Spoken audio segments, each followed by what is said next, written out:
Welcome back to your next lesson, and in this lesson we are going to set up a domain name for our WordPress installation. Having just an IP address or long host name, which we originally had, giving that out to your clients or using for blogging is really not a feasible idea. So what we're going to do is we're going to manually set up a domain name. So for example, this domain name is going to be yearof25.com. It's just an old domain name, and we're going to use that for purposes on this. It's going to be the demonstration purposes, and where we put in yearof25.com, you'll put in your domain name, and then you'll be able to set it up. I'll also show you how to change your DNS servers on your GoDaddy domain manager. So what we're going to use here is we're going to use a service called Route 53. We're not going to get in a lot of technical details. We're just going to go on something really simple, and we're going to go ahead and create a hosted zone. So I'll say yearof25.com. I'll select create hosted zone. I'll click on that zone. I will then click on go to record sets.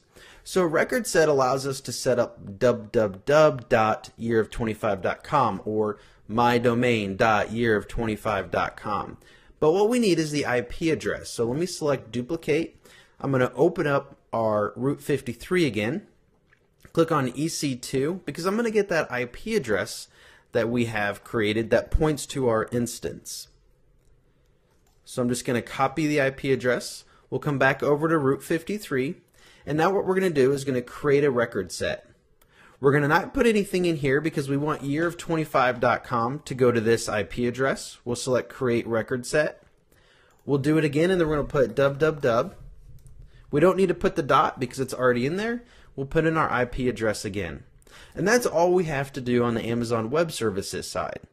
Now what we have to do is we have to tell our domain name to point to Route 53, so Route 53 can then route the traffic to the correct service.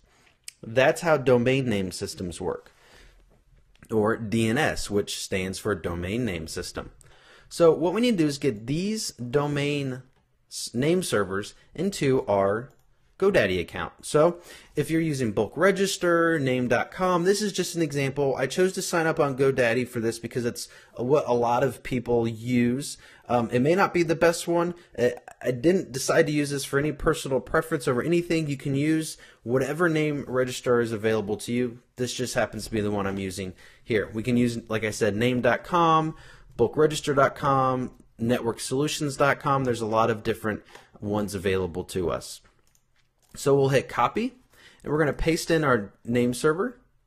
We're going to paste in the second name server. We're going to copy it. We have to do all four. So let's add some more. I'll do my third one. I can also copy it from this side. It's a little bit easier since it's a text box. Add name server, and we can do one more for our fourth one.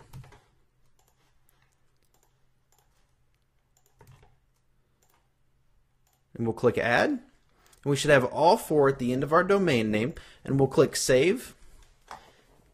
And then what we need to do is wait for it to propagate now that we have that in there. So I'm going to go ahead and pause this, and sometimes it might take only a matter of seconds, sometimes it might take minutes. GoDaddy says it can take up to 24 hours.